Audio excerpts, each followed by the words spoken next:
All right, we have Mitch Stein from Chariot. Thank you for having me. Thank you so much for coming and talking about DAFs, which is something that has been coming up a lot during this conference, actually. Yeah.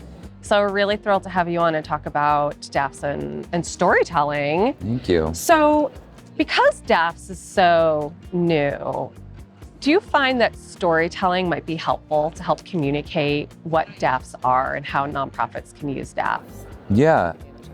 Yeah, absolutely. And to your first point, yeah, I've heard people have mentioned to me that DAFs have come up in multiple sessions. There was an entire full session dedicated just to donor advised funds. So clearly getting a lot of airtime. And while DAFs, I think the explosion of DAFs as a more widely used vehicle is certainly newer. The first DAF was actually created in the 1930s. No kidding. And maybe you could tell us what donor advised funds are. Yeah, we can start there. Yeah. So a donor advised fund is a savings account for charity and charitable giving. So if I have a 401k where I put my money for retirement, or an HSA where I put money for healthcare expenses and I get tax advantages for those, DAFs is kind of a corollary to get tax advantage charitable savings.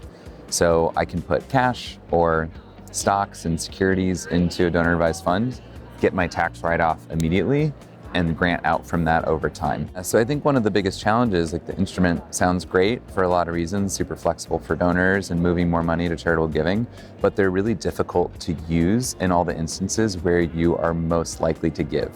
On a nonprofit's website, in a donation form, at a campaign page, at an event. You can't use your DAF on any of those checkout flows for giving. So you've got to go log into your bank account, go through all these questions and steps, and it's like initiating a wire transfer. So with more hurdles and obstacles, people are less likely to use it and more money sits in those DAF accounts for too long. So there's $230 billion that is sitting in donor advised funds that has to go to charity. And in 2022, there was over $50 billion granted to nonprofits from DAFs. So it's still a huge segment of philanthropy, but there's a lot more that we want to see move faster. And I think that's also something people think of it as a new or like niche topic, but it's like $50 billion of philanthropy. Right. It can't be new. People are it's super meaningful already and growing really fast. Right, wonderful. Okay, so let's bring in storytelling. So how, and I feel like maybe also a challenge is building relationships with folks that have DAFs or explaining DAFs. So how can you use storytelling to help simplify what DAFs are and also to engage with potential donors that haven't heard of DAFs and are like, oh, this would be a great way to contribute? Yeah, I'll start with one common misconception is people think of DAFs as like a monolith, that it is like one entity, that Schwab Charitable is an entity, or Vanguard or Fidelity or wherever the DAFs are hosted. They are hosting accounts for tens of thousands or hundreds of thousands of individuals. And so you really need to think about DAFs like individual donors. To your point, they need the same kind of story and compelling mission and impact that you utilize in all of your appeals. And I think it's important to note that someone using a DAF means that they are being really proactive and intentional about philanthropy. So they're intentionally setting money aside. They're making it a part of their financial planning process of how they want to engage in philanthropy. So they're not a casual giver. They're not like maybe I'll give once a year, every other year. They're on average making over 12 gifts a year. The average gift size is almost $5,000. So, and there's over 3 million people using DAFs. So this is a big and fast growing market of really intentional and engaged donors. So I think the burden of making sure they hear your story, see themselves in your story, feel the impact and how they can be a part of it is more important even than in individual giving. But that's been really hard historically, because if a DAF gift isn't initiated on your website or in your donation forms, you're just receiving it weeks or months after it was initiated in the mail, or maybe you get a wire transfer. You often don't have all the contact information from that donor.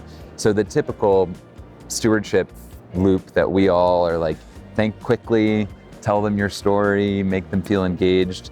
It's all super time delayed, and sometimes you don't even have the information to thank them. So that's been the challenge. You like know these are your highest potential donors, and you have these roadblocks that you can't fully engage them in the storytelling that you want to do.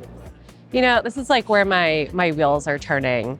I feel like for a long time, we have had messaging for our nonprofits that are like, you give, and this gift is going to help this person.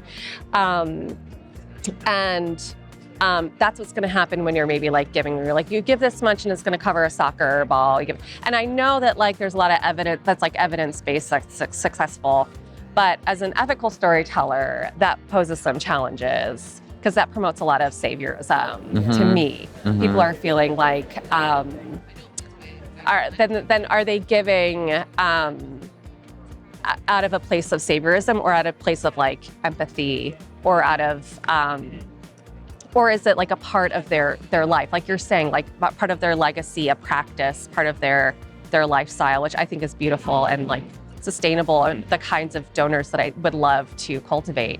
So while there's challenges, I also see a shift in storytelling where the message to donors isn't you give this and it's gonna like save the life of this person, which I really think is problematic, but like you're giving to this impact. Like this is a long-term investment and you are going to be part of our mission and our impact for a long time by giving intentionally in this way. So we're gonna have to think about storytelling differently when it comes to legacy giving and donor advised funds. But I think at the end of the day, it's a code switch that we need to be doing to get out of this saviorism call to action that we have. So I think maybe there'll be a big benefit to be like, okay, maybe we won't have the information right away, but to be like, okay, let's think a little bit more big picture and like what the role of our donors are. Yeah, two things. Like you took the word investment was what was top of mind for me when you were saying that, because anyone that's using a DAF, they've contributed the money to the DAF account and then they can invest it in the market once it's in that account, just like your 401k or HSA. So they're already thinking about philanthropy in terms of investment. So I think appealing to them about the next stage of that investment is investing in the causes that are having the impact you want to see and have a mission you want to be a part of, and investing in those long-term solutions. So I think that terminology resonates really well with this audience.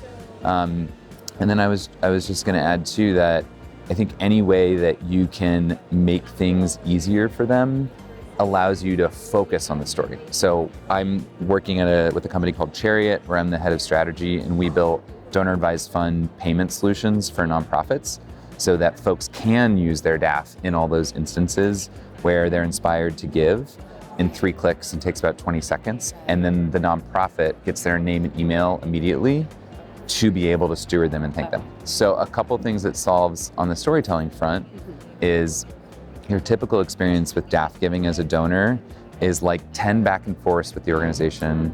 Wait, what's your EIN? Did you get the gift yet? Where is it? I submitted over here. And that's like, you're taking up all this airtime with the donor on touch points that are not deepening your relationship, sharing your story, making sure they feel a part of your mission, inviting them in for a tour or a luncheon or whatever makes sense for your cause and your organization. So the simpler you make that donor journey of actually executing the gift, the more bandwidth you have in the relationship to share your story and help them continue to invest in your mission. Absolutely. Tell us more about Chariot. Where can we learn more and how can we use it in our organizations? How does it work? For sure. So website is givechariot.com. So there's lots of information there. Also, I share a lot on LinkedIn, as we were talking about earlier. Your playground, my playground too. My playground, the cafeteria, if you will, the water cooler. So I share a lot of information there. And in terms of just taking advantage of the tool, 2 things, well, actually 3 things. First of all, we have a ton of educational resources that I work on in our blog. And I think that's the number one thing any fundraiser anywhere can do is just make sure they understand what a DAF is, how they work, what DAF donors are. Those are all questions we answer in those kind of educational blog posts. So that's something that everyone can do and share with their teams and their leadership And that's like zero hurdle, like you get started on that right away. You're already listening to this session, so you're halfway there. So that's number one. Number two, we work with a ton of other fundraising platforms to make sure that we are a payment option on their donation forms.